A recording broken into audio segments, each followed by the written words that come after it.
Google currently defending itself in the biggest tech antitrust trial in decades. This is the end of the second week in that trial. The government alleges that Google unlawfully abused its search dominance to maintain monopoly power. Our next guest's latest piece in the New York Times declares that the Google trial is going to rewrite our future. I want to welcome Tim Wu. He is a Columbia Law School professor who served as an advisor to the Biden administration, and he's known as an architect of its antitrust policies. So, Tim, welcome.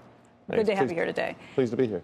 Obviously, this is hugely important. There are people watching this from industry on every side trying to figure out what's going to happen. But for those who haven't been following along from home, let's lay this out. The government's heart of this case is that Google was behaving in monopolistic ways by paying Apple to be the primary browser that it had on its iPhone. Search engine, yeah. I think that's right. Yeah. I think that's the heart of the case. That's fine. Internet Explorer, which is what it reminds Similar me case, of. similar case. I think the heart of the case is the idea that Google maintains its search dominance, its monopoly in search by paying off people, most prominently Apple, to the tune of about $18 billion a year, which is, not quite chump change to split the market, let's say. I've gone back and forth on this. We had Steve Ballmer on earlier this week, I believe, and he said it's the case that most reminds him that he thinks there was even more to bring in this case than there was against Microsoft with the Internet Explorer situation. And I understand that argument, the idea of buying off your competition, keeping anybody else away. Yeah. But this is different than the Microsoft situation because Microsoft was doing it with its own browser on its own software. And so it was locking other people out. This reminds me in some ways of a grocery store selling the in-display at the end of the aisle to a particular, Entenmann's cakes or Twinkies or whatever you're going to have at the end. It's harder to be a monopoly if you are acting with another company and you're paying them for the positioning. I think if there were only one grocery store, if there were only a couple products, it might be like that. Grocery stores are a much more competitive market, and there's a lot more going on. I mean, the difference between this and Microsoft, I think, is fundamentally Microsoft was more about sticks, and this is more about carrots. Microsoft was muscling people down. In this case, it's a big payment, effectively, to split the market. I think the allegation that Apple stayed out of search for this reason is also pretty important to the case. They had early kind of makings of a search engine handling surf traffic.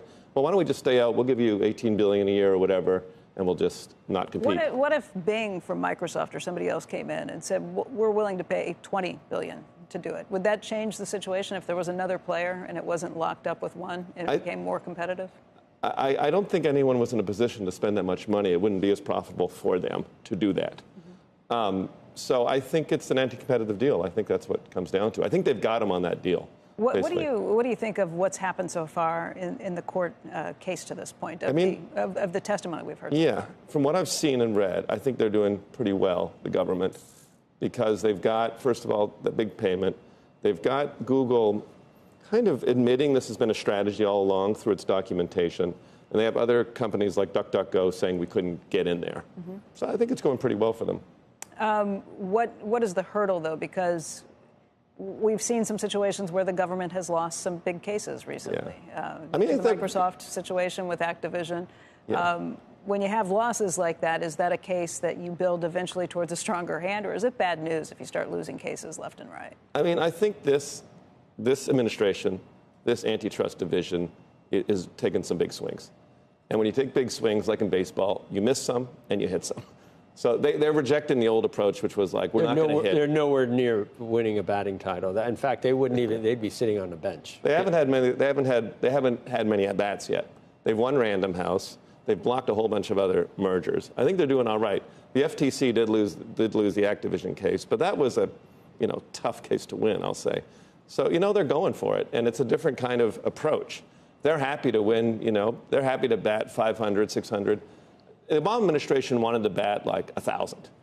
They wanted to be perfect. I think this administration has a different policy. So they didn't bring actions that they thought they were going to lose. I mean, I was in there. We're like, well, we don't know if we're going to win this. We're not going to bring it. We'll settle it. Obama administration settled a lot. This administration is going to trial. I mean, it shouldn't be the perspective, and I think sometimes it is with Lina Khan, that everything's bad and we're not going to let anyone merge, and therefore we're going to take big swings. But why have that? Why start out with that viewpoint? What's bad about it? I think that they want to enforce statutes as written, and the Clayton Act says that anti-competitive mergers should be blocked, and they think that the last administration got too cautious. Even if consumers benefit. I mean, there are times when companies shouldn't be in business because they're not competitive. I think they believe the last 10 years, last 20 years, a lot of mergers happened that did not benefit consumers. Airline mergers all over the healthcare industry. And they're looking back, a lot of hospital mergers, and they're like, look, prices went up, things got worse, we blew it. Healthcare is a lot different than technology, though. It is, but it's actually worse, I think, in some of the merger practices. Yes. Like, where do you think? Most of the hospital mergers you look at have led to higher prices, worse patient outcomes, and have led to workers getting less money. So if you look at the history they decided we really got to crack down on hospitals, for example. Some of the practice group, Lena Khan just brought a case study against practice group merger, where you roll up all the anesthesiologists and then they raise their prices. I mean, these are not good for American consumers or for American business. Although the doctors I talked to, my doctors, have complained that they were forced to go into bigger practices because of Obamacare, that they couldn't keep up with the regulatory. If you're a small office, it's a lot of bureaucratic red tape to keep up with. And as a result, many of them wound up merging with bigger groups. You don't think the base case should be let the markets decide on what happens? No, Congress said something Here you have else, the government does one thing, and that causes unintended consequences for another thing, and then that causes this to happen, and that stay out of it. Well, I'll say two things. First of all, you can take that argument to Congress. Congress did pass the law banning anti-competitive mergers. So, that's a view. Second, I think that, they got to shake stuff up. Congress has passed a lot of things that haven't been very smart in the last couple of years, well, too. but they do still, as far as I know, control what the law is. Anyway, I think Congress is, part of the point of it also is got to shake up some of these markets. Congress gave us $33 trillion in debt, too.